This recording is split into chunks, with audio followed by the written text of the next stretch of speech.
দেশে নির্বাচনের পরিবেশ নেই বলে মনে করেন এনসিপি নেতা নাসির উদ্দিন পাটোয়ারি। এর আগেও আমরা যখন গোপালগঞ্জে ঘটনা ঘটলো তখনও কিন্তু নাসির উদ্দিন পাটোয়ারি তাৎক্ষণিকভাবে বলেছিল যে নির্বাচনের পরিবেশ নেই। আ যেটা বর্ণনা করা হয়েছে যে দেশে বিমানবন্দরে নানা স্থানে অগ্নিকাণ্ড ঘটছে, মানুষেরও নিরাপত্তা নেই। এমন পরিস্থিতিতে কিভাবে আগামী ফেব্রুয়ারিতে সুষ্ঠু নির্বাচন হবে এমন প্রশ্ন তুলেছেন তিনি।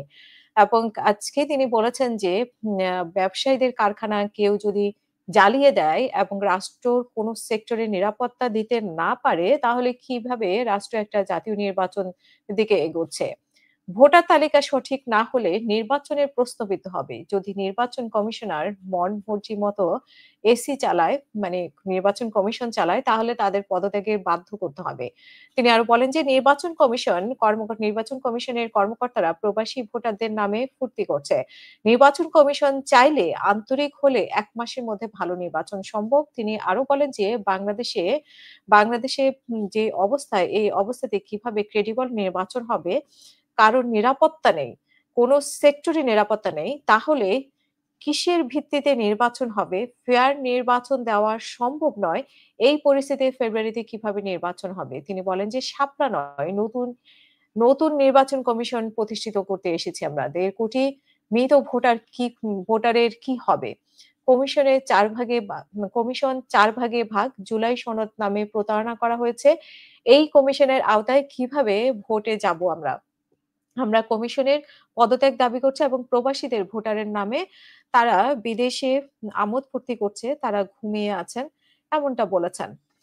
প্রিয় দর্শক আসলে নির্বাচন নিয়ে মানে কোনো কিছু হলে নির্বাচন নিয়ে প্রশ্ন তোলেন। কিন্তু যদিও আজকে নির্বাচন কমিশন থেকে বলা হয়েছে যে এই পরিস্থিতিতে নির্বাচন হওয়া সম্ভব। মানে একটা সুষ্ঠু নির্বাচন হওয়া সম্ভব এবং এই ধরনের ঘটনা নির্বাচনকে প্রভাবিত করবে না বলে নির্বাচন কমিশন থেকে বলা হয়েছে। তাহলে আ বারবারই কেন নির্বাচনের ব্যাপারে প্রশ্ন তোলা হয়? সেটা একটা প্রশ্ন যে এনসিপি থেকে বিশেষ করে কোনো কিছু হলেই দেশে একটা ঘটনা ঘটলেই এনসিপি থেকে এই প্রশ্নটা তোলা হয়। আর নির্বাচন কমিশনের প্রতি বরাবরই তাদের একটা রাগ চলছে যেহেতু আ শাপলা প্রতীক দেওয়া হয়নি। নির্বাচন কমিশনের সাথে আসলে মুখোমুখি অবস্থানে আছে এনসিপি শাপলা প্রতীক নিয়ে। নির্বাচন কমিশন যতই বলছেন যে শাপলা প্রতীক তাদের পক্ষে দেওয়া সম্ভব না, কিন্তু সেইখানে গো ধরে বসে আছেন যে শাপলা প্রতীকে তাদের চাই।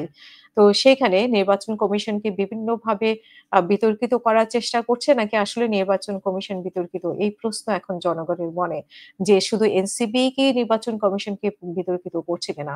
নাকি নির্বাচন কমিশনেও শস্যের মধ্যে ভূত, সেখানেও আসলে কোনো প্রেতাত্মা রয়ে গেছে এবং যেটা বলা হয় যে বিএনপির বা একপক্ষীয় একচোখা নির্বাচন কমিশন।